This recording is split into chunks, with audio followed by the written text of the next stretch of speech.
সুদের লেনদেন কেন বেড়েছে বলেন? সুদের লেনদেন বাড়ার কারণ হলো মানুষ মানুষকে ঋণ দিয়ে এখন আর বিশ্বাস করতে পারে না, এই জন্য সুদও বাড়তেছে। বিশ্বস্ততা উঠে যাওয়ার কারণে রাসূলুল্লাহ সাল্লাল্লাহু আলাইহি সাল্লাম বলেন, তখন কিয়ামতের অপেক্ষা করবা যখন বিশ্বস্ততা উঠে যাবে। ঋণ দেওয়া ভালো কাজ। ঋণ যিনি গ্রহণ করবে তিনি সময় মতো যদি আদায় করে যায়, উভয়টাও প্রশংসার বিষয়। ঋণ দিলাম, একজন ঋণ নিয়ে আবার দিয়ে দিল, উভয়টা ভালো কাজ। যদি তাদের উভয়ের মাঝে বনিবনা সুন্দর হয়, তাদের মাঝে বিশ্বস্ততা কাজ করে, এটা ভালো কাজ। পরোপকার করা এটা তো অনেক বড় দামি কাজ। মুসলিম শরীফের বর্ণনা 2669 নাম্বার হাদিস, 2669 আমাদের মাদ্রাসার পাঠ্যপুস্তক অনুসারে। এই হাদিসের বর্ণনাকারী আবু হুরায়রা রাদিয়াল্লাহু তাআলা আনহু তিনি বলেন, قال رسول الله صلى الله عليه وسلم من نفس عن مؤمن كربة من كرب الدنيا نفس الله عنه كربة من كرب يوم القيامة। কোন ব্যক্তি যদি কোন মুসলমানের, কোন মুমিনের একটা পেরেশানি দূর করে দেয়, কোন ব্যক্তি যদি কোন মুমিনের একটা পেরেশানি দূর করে দেয়, একটা পেরেশানির মধ্যে আছে একজন ইমানদার, আপনি এই পেরেশানি দূর করে দিলেন, আল্লাহ পাক রব্বুল আলামিন কিয়ামতের ময়দানে তার বড় ধরনের পেরেশানি থেকে আল্লাহ তাকে হেফাজত করবে, তার থেকে আল্লাহ পেরেশানি দূর করে দেবে।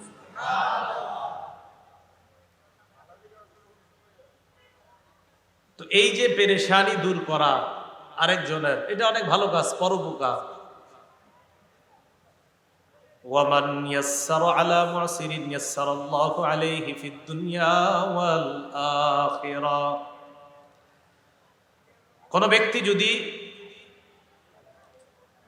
কোন অভাবগ্রস্ত ব্যক্তির প্রতি সহজ আচরণ করে, কোন ব্যক্তি যদি বিপদগ্রস্ত ব্যক্তির প্রতি সহজ আচরণ করে, একজন ব্যক্তি বিপদে আছে, আপনি তার প্রতি একটা সহজ আচরণ করলেন,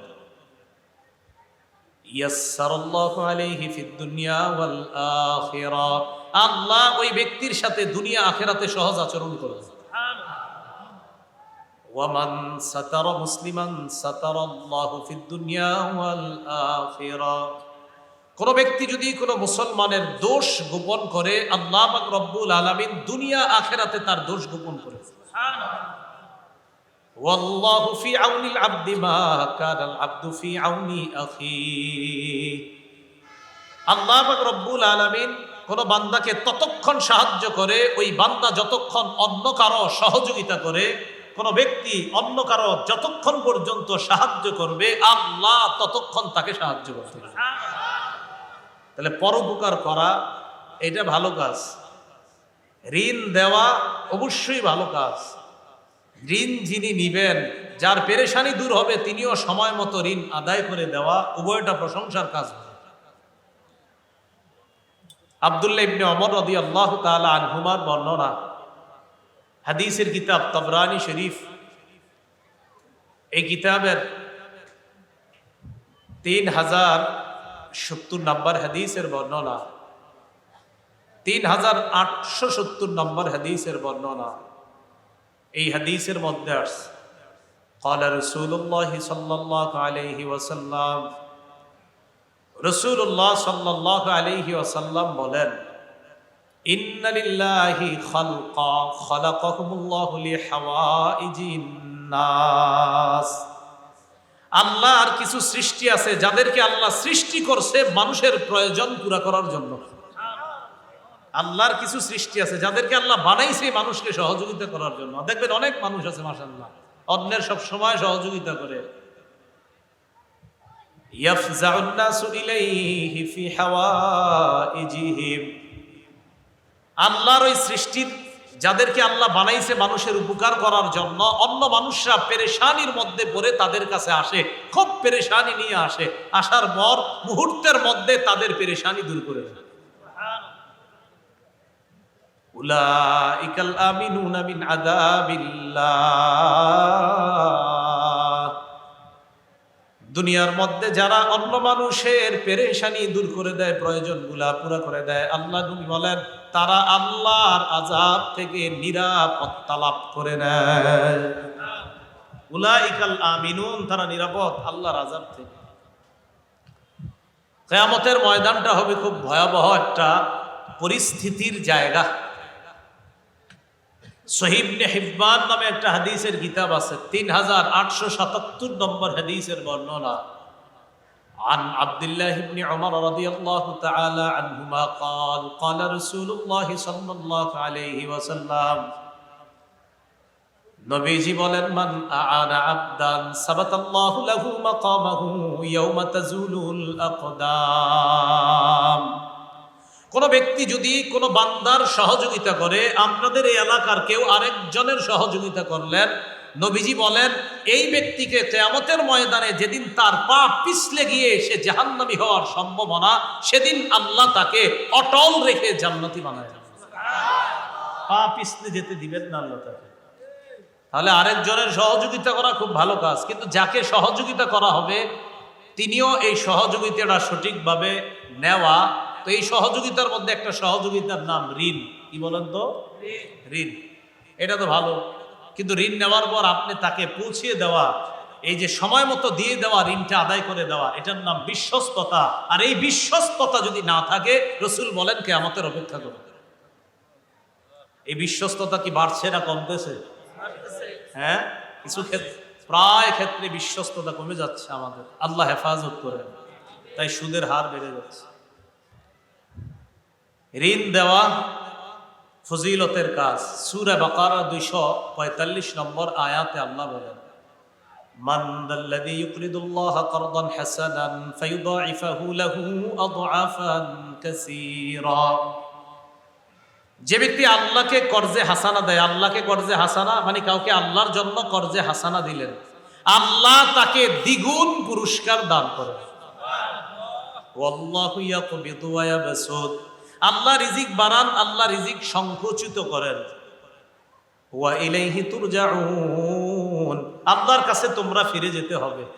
সূরা মাইদার 12 নম্বর আয়াতে আল্লাহ বলেন লা ইন আকামতুমুস সালাহ, তোমরা যদি নামাজ আদায় করো, ওয়া আতাইতুমুজ যাকাহ, তোমরা যদি যাকাত দাও, ওয়া আমানতুম বিরুসুলি, তোমরা যদি আমার রাসূলদের প্রতি বিশ্বাস স্থাপন করো, ওয়া আযযারতুমুহুম, আমার রাসূলদেরকে যদি তোমরা সহযোগিতা করো, সাহায্য করো, ওয়া আকরাদতুমুল্লাহা করদান হাসানা, তোমরা যদি আল্লাহকে কর্জে হাসানা দাও, আল্লাহকে কি দাও? কর্জে হাসানা দাও, ঋণ দাও। লা উকাফিরান্না আনকুম সাইয়্যাতিকুম, আমি আল্লাহ তোমাদের জিন্দেগীর সব পাপগুলা মুছে দিব। সুবহানাল্লাহ। ওয়ালা উদখিলান্নাকুম জান্নাত, আমি আল্লাহ তোমাদেরকে নিয়ামতে পরিপূর্ণ জান্নাতে প্রবেশ করাবো। তো ঋণ দেওয়া তো ভালো, তো বুঝাইতে চাইলাম যাকে দেওয়া হবে তিনি বিশ্বস্ত হতে হবে। তিনি কি হতে হবে বলেন? এই বিশ্বস্ততা যখন বাড়বে দেখবেন সুদের মাত্রা কমে যাবে ইনশাআল্লাহ।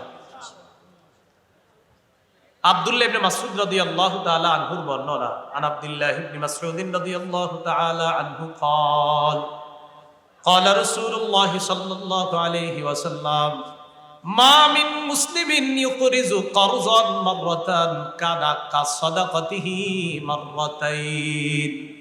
নবীজি বলেন কোন মুসলমান অন্য কাউকে যদি একবার ঋণ দেয়, কয়বার? আপনি কাউকে 10 টাকা একবার ঋণ দিলেন আর আল্লাহর রাস্তায় 20 টাকা দান করলেন, তাহলে ডাবল করলেন দান। ঋণ দিলেন 10 আর 20 টাকা দান করলেন, তাহলে ডাবল হলো দান। নবীজি বলেন কোন ব্যক্তি অন্য কাউকে যদি একবার ঋণ দেয়, কানা কা সাদাকাতিহি মাররাতাইন, আল্লাহ তাকে 2 বার সদকা করার সওয়াব লিপিবদ্ধ করে দেয়। একবার ঋণ দিলে 2 বার সদকার সওয়াব, একবার ঋণ দিলে 2 বার দান করার সওয়াব। তো বুঝাইতে চাইতেছি বারবার, ঋণ দেওয়া ভালো, যিনি নিবেন তিনি বিশ্বস্ত হতে হবে। তাহলে দেখেন, ঋণ দেওয়া ভালো, আবার ঋণের টাকাটাও আপনি পেয়ে যাবেন যদি বিশ্বস্ত হয়, এতে আপনি ডাবল সৎকার সওয়াব পাবেন। আমি শুধু বুঝাইতে চাইতেছি বিশ্বস্ততাটা যেন আমাদের থেকে উঠে না যায়, এটা উঠে যাওয়া কিয়ামতের অপেক্ষা করা। বারা ইবনে আজিব রাদিয়াল্লাহু তাআলা রাসূলের সাহাবী, তিনি বলেন, عن براء بن عازب رضي الله تعالى عنه قال سمعت رسول الله صلى الله عليه وسلم يقول, আমি নবীজিকে বলতে শুনলাম, মান মানাহা মানিহাতা লাবান, কেউ যদি কাউকে একটা দুধালু গরু দেয়, দুধের গরু বুঝেননি, মানে যে গরু থেকে দুধ দোয়ানো যাবে, এরকম দুধের একটা পশু দিছে, এটা গরু হতে পারে, অন্য কোনো দুধের পশু, যেই দুধ আমরা খাই, কাউরে দিছে যে আপনি দুধ খাবেন, এই জন্য দিলাম আপনাকে। মান মানাহা মানিহাতা লাবান আও ওয়ারকিন, কেউ যদি কাউকে স্বর্ণ রূপা ঋণ দেয়, আগের যুগে ছিল আপনার স্বর্ণ রূপাই টাকা পয়সার মতো ঋণ দেয়, আও হাদা যুকাকা, অথবা কেউ যদি কোনো পথিককে রাস্তা দেখা যায়, কুটুমপুর এই দিক দিয়ে এক ব্যক্তি গাড়ি নিয়ে ঢুকছে, আপনারা বললো ভাই আমি অমুক জায়গায় যাবো, রাস্তাটা দেখায় দেন, আপনি রাস্তা দেখায় দিলেন, আল্লাহ তাকে একটা গোলাম আজাদ করার সওয়াব দান করবেন। কাউকে দুধ খাওয়ার জন্য গরু দিলেন, আপনি কাউকে স্বর্ণ রূপা ঋণ দিলেন, অথবা আপনি কাউকে রাস্তা দেখায়া দিলেন, আল্লাহ তাকে গোলাম আজাদ করার সওয়াব দান করবেন। ঋণের স্বরূপ আরেকটা, বর্তমানে মনে করেন কথার কথা, আপনার 4টা অটো আছে, অটো বর্তমানে অটো গাড়িগুলো সিএনজি বেশি না, সিএনজি অটো, একটা গরিব মানুষ, কথার কথা, ওরে বললেন কি তোমার কি অবস্থা, বলতেছে আমি মেয়ে বিয়ে দিব, টাকা নেই। তা আপনি সিএনজিটা দিলেন আর কি 10 দিনের জন্য, ঠিক আছে 10 দিন চালাও, টাকা পয়সা 10 দিনে যা কামাইবে এটা তোমার, আবার দিয়ে দিও 10 দিন পরে সিএনজিটা। বিশ্বস্ত মানুষ, পাশের গ্রামেই লোক, তা আপনি দিলেন গাড়িটা। এই যে গাড়িটা যদি আপনি এইভাবে কর্জা দেন, মানে তিনি ঋণ নিছে আর কি, ভাই আপনার গাড়িটা দেন, আমি 10 দিন চালামো, টাকা পয়সা যা পাই বিয়েতে খরচ করুন, পরে আস্তে আস্তে আপনার ঋণটা আবার পরিশোধ করে দিব, কথার কথা, এরকম যদি কেউ নেয়। এই জাতীয় ঘটনা, বাহন ঋণ দেওয়ার ঘটনা নবীজির যুগেও ঘটছে, বাহন রাসূলের যুগেও ঘটছে। সহিহ বুখারীর বর্ণনা, عن انس بن مالك رضي الله تعالى عنه قال كان بالمدينة فزع فاستعار النبي صلى الله عليه وسلم فرسا لأبي طلحة, মদিনার মধ্যে একবার ভীতি সঞ্চার হলো, চারদিকে ভয় ছড়িয়ে দেওয়া হলো, একটা ভয় ভয় এমন অবস্থা মদিনার মধ্যে বিরাজ করতেছে। ফাস্তাআরা নবী সাল্লাল্লাহু আলাইহি ওয়াসাল্লাম ফারাসান লিআবি তালহা, আল্লাহ নবী আবু তালহার থেকে একটা ঘোড়া ধার করে নিলেন। আবু তালহা, তোমার একটা ঘোড়া আমারে ঋণ দাও, তোমার একটা ঘোড়া আমারে ঋণ দাও। তো ঘোড়াটা নিলেন, নেওয়ার পর রাসূলুল্লাহ সাল্লাল্লাহু আলাইহি সাল্লামকে যেই ঘোড়াটা দিছে আবু তালহা, এটাকে মানদুব নাম বলা হয়, ইউকালু লাহু মানদুব, এই ঘোড়াটার নাম হলো মানদুব। বলেন কি নাম? মানদুব। ফারাকিবা, রাসূল এই ঘোড়ার উপরে চড়লেন, চড়ার পর নবীজি সাল্লাল্লাহু আলাইহি সাল্লাম বললেন, এই ঘোড়াটার মধ্যে কোনো ভয়ের কিছু দেখলাম না, ইল্লা ওয়াজাদনাহু বাহরা, এই ঘোড়াকে তো সমুদ্র পাইছি, মানি অর্থাৎ সমুদ্র মানি হলো এই ঘোড়াটা অনেক দ্রুতগামী ঘোড়া, মাশাআল্লাহ অনেক সুন্দর ঘোড়া। তো রাসূলের যুগেও বাহন ধার দেওয়া, বাহন ঋণ দেওয়া এই ঘটনা ঘটছে। তো এই যুগেও যদি কেউ বাহন ঋণ দেয়, এই ঋণ দেওয়া এটাও বৈধ আছে, বাকি বুঝে শুনে ঋণ দেওয়া, বিশ্বস্ততা থাকা। রাসূলুল্লাহ সাল্লাল্লাহু আলাইহি ওয়াসাল্লামের জামানায় ব্যবসা বাণিজ্য হতো। তো ব্যবসা বাণিজ্যের মধ্যে আপনি আমার কাছ থেকে ধান নিলেন, চাউল নিলেন, কথার কথা কিছু নিলেন, ধান চাউল। এখন এটা যদি আপনি নেন, বাকিতে নিলেন, বর্তমানে আমাদের যেগুলো ঘটে, 1 মণ চাউল নিয়ে আসলেন অমুকের দোকান থেকে, 2 মণ, এরকম মাসে মাসে আনেন, টাকা দিচ্ছেন না। ব্যবসার ক্ষেত্রে কাউরে কিছু আপনি দেওয়া, এরপর টাকা পাওনা থাকা, এটাও ঋণ। বলেন এটাও কি? এই ঋণ মানে কেমন যেন এটা কর্জা, আপনি তো টাকা পাও না, মানে আপনি খাদ্য দিলেন, এটা টাকাটা পাও না, এই টাকাটাও উনি আপনার কাছে দিবে, এটা আপনার কাছে ঋণী। কেমন যেন আপনি তাকে 10 টাকার চাউল দেওয়া মানে 10 টাকা পান, এই পাওনাটা এটা সে আপনাকে দিতে হবে, এটাও এক ধরনের ঋণের মতো, কারণ আপনি বাকি দিচ্ছেন 10 টাকা, 20 টাকা, 30 টাকা। এই ঘটনা রাসূলের যুগে ঘটছে। তিরমিজি শরীফের বর্ণনা, নবীজি এটা কি কাল? গরমকাল, এটা কি কাল? আর তার হাদিসটাও মিলে যাবে গরমকালের সাথে। আম্মা জান আয়েশা সিদ্দিকা রাদিয়াল্লাহু তাআলা আনহার বর্ণনা, তিনি বলেন, কানা আলা রাসূলিল্লাহি সাল্লাল্লাহু আলাইহি ওয়াসাল্লাম সাউবান কিত্রিয়ান গলিজান। আল্লাহর নবীর গায়ের মধ্যে দুইটা কাতারি মোটা জামা ছিল, দুইটা কাতারি মোটা জামা ছিল নবীজির গায়ে। ফাকানা ইযা ক্বাদা, আল্লাহর নবী যখন কোথাও বসতেন, আরিকা, প্রচুর ঘামায়া যাইতেন। এই মোটা কাপড় দুইটা দিয়ে যখন বসতেন প্রচুর ঘামায়া যাইতেন। সাকুলা আলাইহি, ঘামাইতে ঘামাইতে রসুলের জন্য খুব কষ্টকর হয়ে যেত, অস্বস্তিকর একটা পরিস্থিতির সৃষ্টি হতো। আবার বলছি, রসুলের গায়ে দুইটা কাতারি মোটা জামা ছিল, কোথাও যখন বসতেন প্রচুর ঘামায়া যাইতেন। ঘামানোর পর এই বিষয়টা রসুলের জন্য অস্বস্তিকর হয়ে যেত। ইতিমধ্যে ফাকাদিমা ফাজুম মিনাশ শাম, ফাকাদিমা বাজুম মিনাশ শামি লিফুলানি লিল ইয়াহুদি, সিরিয়া থেকে, শাম দেশ থেকে এক ইহুদির কিছু ব্যবসায়ী মাল আসছে। কার? ইহুদির ব্যবসায়ী কিছু মাল আসছে। তো ওই মালের মধ্যে দামি দামি পাতলা পাতলা কাপড়ও ছিল। আবার বলছি, শাম দেশ থেকে এক ইহুদির কিছু মাল আসছে, ব্যবসায়ী মাল। এই মালের মধ্যে দামি দামি পাতলা কিছু কাপড়ও ছিল। তো রাসূলুল্লাহ সাল্লাল্লাহু আলাইহি সাল্লাম বৈশা ঘামায়া যাইতেছেন, এটা কি কষ্ট না? আপনারা বৈশা একটু গরম লাগতেছে, কষ্ট হইতেছে না? তাহলে আজকে নবীর মুহাব্বতে কষ্টটা একটু সহ্য করে নি, কি বলেন? আচ্ছা, দামি জামা আসছে, দামি কাপড় আসছে ইহুদির ব্যবসায়ী মালের মধ্যে। আম্মাজান আয়েশা নবীজিকে বললেন, ইয়া রাসূলুল্লাহ লাউ বাসতা ইলাইহি, হুজুর আপনি যদি কাউকে ওই ব্যবসায়ীর কাছে পাঠিয়ে দিতেন, ইহুদির কাছে। কয় কেন? ফাশতারাইতা মিনহু সাউবাইন ইলাল মাইসারা, হুজুর আপনি তার থেকে দুইটা কাপড় নিতেন, তবে ঋণে, কারণ আপনি এত টাকা দিয়ে কাপড় দুইটা কিনতে পারবেন না। নবীজিকে তার বিবি বলতেছে, হুজুর আপনি সচ্ছলতা যখন আসবে তার টাকা পরিশোধ করে দিবেন, এই শর্তে আপনি তার কাছ থেকে দুইটা জামা আপনি ক্রয় করে নেবেন। চিন্তা করেন, আল্লাহর পরে যিনি শ্রেষ্ঠ, দুই কাপড় কেনার মতো সামর্থ্য হচ্ছে না, বিবি পরামর্শ দিতেছে দুইটা কাপড় নিয়ে নেন, টাকাটা পরে দিয়ে দেন, যখন আপনার একটু সামর্থ্য হবে টাকা দিয়ে দেন। ইহুদিরে বলেন না, দেখেন না কি বলে।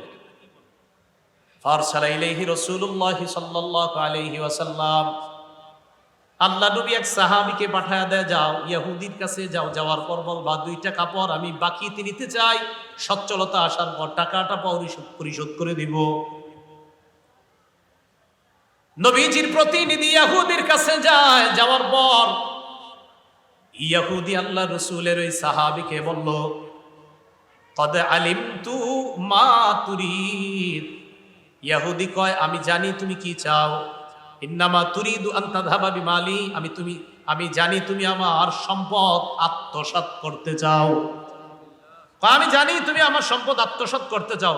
মুহাদ্দিসিনে কেরাম লেখেন, ইহুদির উদ্দেশ্য তাকে বলা না, ইহুদির উদ্দেশ্য নবীরে বলা যে মুহাম্মদ আমার সম্পদ আত্মসাৎ করতে চায়। এই কথা বইলা ইহুদি কয় না, দিব না। নবীজির প্রতিনিধি নবীজির কাছে আসছে, আসার পর জানানোর পর নবীজি বললেন, কাযাবা, সে মিথ্যা বলছে। কদ আলিমা, সেও জানে, আন্নী মিন আতকাহুম লিল্লাহ, ইহুদিও জানে আমি সারা পৃথিবীতে আল্লাহকে সবচেয়ে বেশি ভয় করি। আমি এটা ইহুদিও জানে যে আমি সবচেয়ে বেশি আল্লাহকে ভয় করি। ও আদাহুম, আর আমি পৃথিবীতে সবচেয়ে অন্যের হক আদায় করি, এটা আমি সবচেয়ে বেশি আদায় করি। ইহুদিও ভালো করে জানে, ও শুধুমাত্র বাহানা করলো কাপড় না দেওয়ার জন্য। তো যাই হোক, হাদিস দ্বারা আমাদের উদ্দেশ্য হলো, ওই যুগেও ক্রয় বিক্রয় হইতো বাকিতে। তো বাকিতে ক্রয় বিক্রয় হওয়ার পর আপনি একজনের থেকে বাকিতে আনলেন, আনার পর আর টাকাটা দিলেন না, তাহলে বিশ্বস্ততা আর থাকলো না। এই বিশ্বস্ততা যখন উঠে যাবে, কিয়ামতের অপেক্ষা। তাহলে কি বুঝলাম? ঋণ দেওয়া ভালো, বাকিতে পণ্য দেওয়া ঠিক আছে, কিন্তু বিশ্বস্ততা থাকতে হবে যে আমার সময় মতো পাওনা পরিশোধ করে দিবে। আল্লাহ কথাগুলো আমাদের সকলকে বুঝার তৌফিক দান করেন।